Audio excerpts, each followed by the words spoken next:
Joining us now in the Element Well Studios, Ken Newburger, Executive Director of the Mississippi Medical Marijuana Association. Welcome, Ken. Good to see you. Good to see you. Thanks for having me. All right, so first sales transacted this past week, right? That's right. Everybody's really excited. It's been a long journey for a lot of us that have been working on this for the past couple of years. There seems to be a little bit of a conflict on exactly who gets credited with the first sale. Is that correct? Well, from what we can see, around the same time, like within probably 30 minutes of each other. Okay.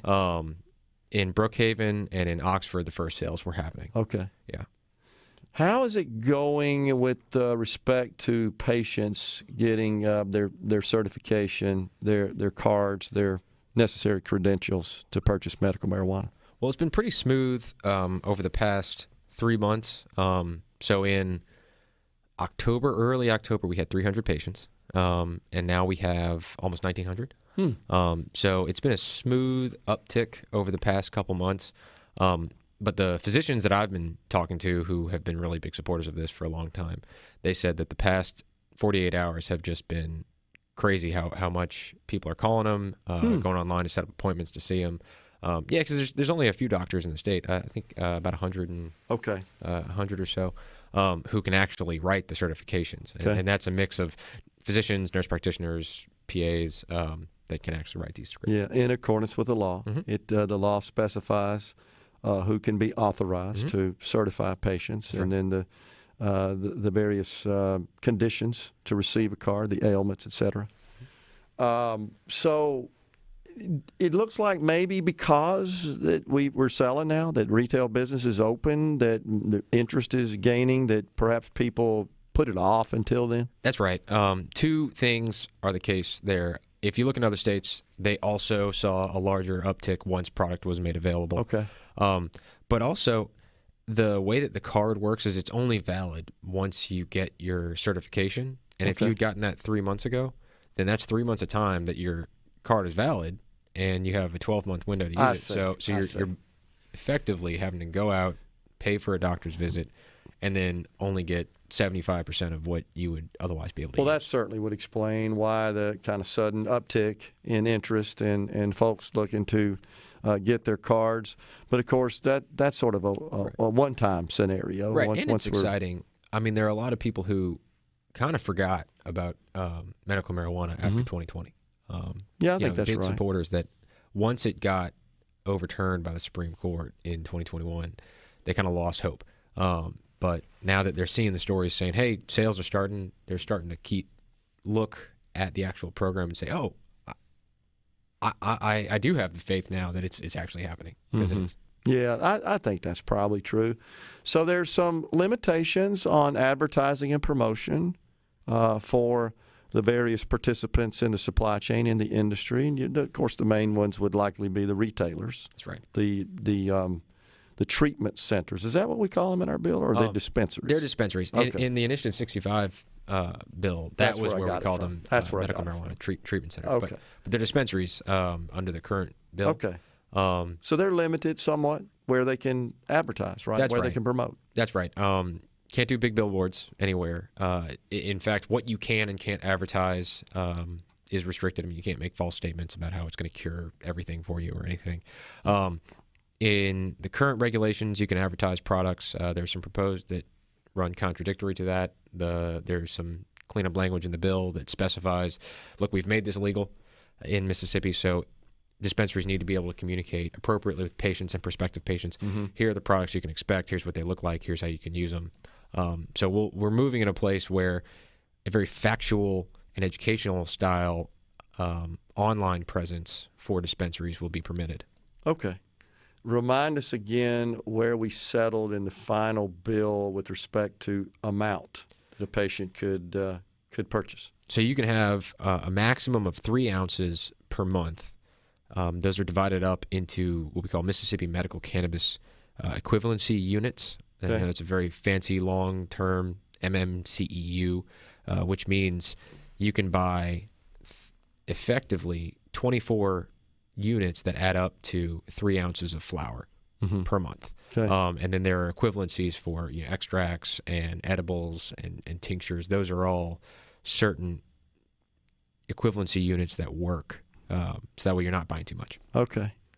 Gotcha. So I remember that was likely, I think could arguably be, I should say, described as kind of the final, most controversial topic, issue within the legislation that got sorted out, got all the parties together. The governor had some ideas. Folks in the legislature had an idea. The association had ideas. And Yeah.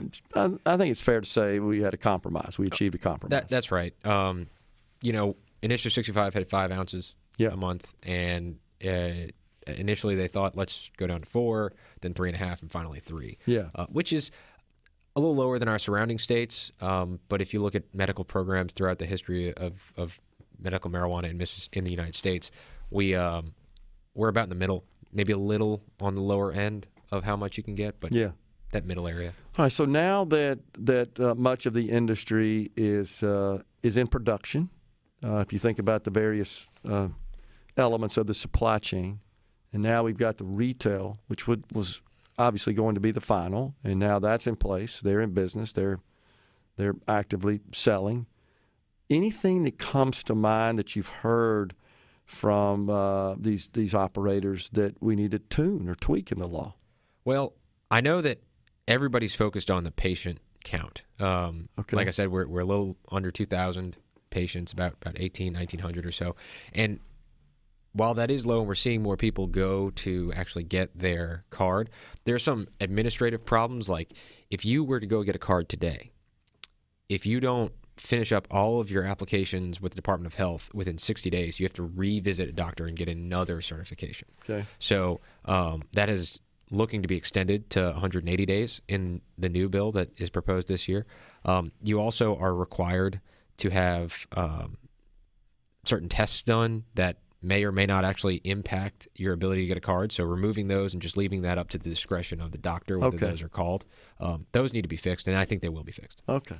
So, but I mean, that's honestly one of the good things about it being in statute as opposed to being embedded in the Constitution is Initiative 65 would have absolutely done. So that's right. And there are other things that are getting clarified, what you can and can't do, how you can build, what is safe and secure, what's clean. Those are all handled mostly at the regulatory level, but some of those are getting debated in the legislature as well. Okay.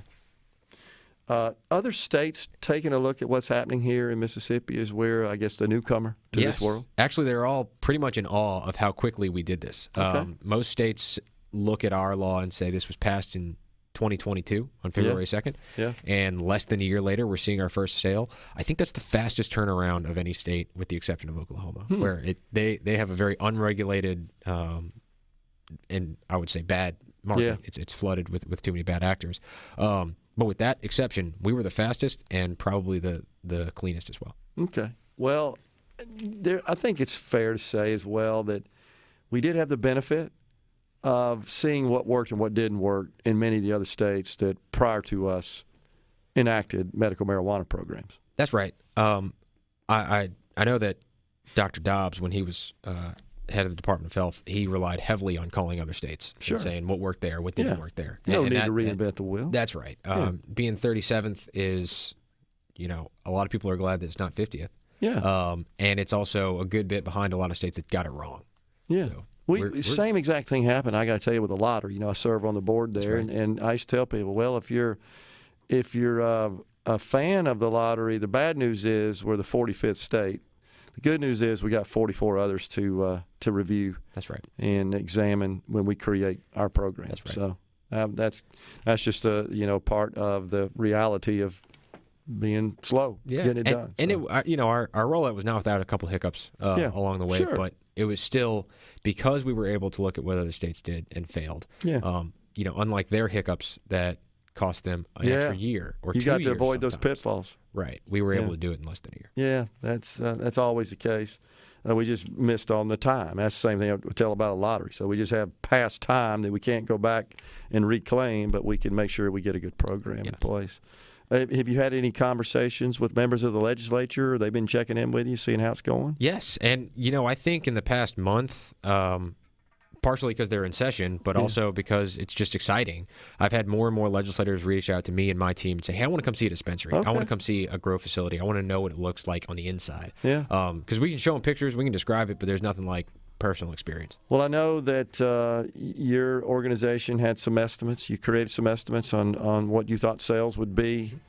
And of course, it's a little unfair to do that in year one because you're still ramping up patients and you're ramping up retails. But in year two, when we're seasoned a bit, I'll be anxious to talk to you about exactly how close your estimates were to reality. You know, we actually overshot or undershot how much we'd collect in fees. Gotcha. They collected about twice as many fees than we expected. Well, that's good news. In that about $9.8 million, I think. Appreciate the update, Ken. Thanks. Ken Newburger, Executive Director of the Mississippi Medical Marijuana Association, has been our guest on Middays. We're stepping aside for a break. Coming right back.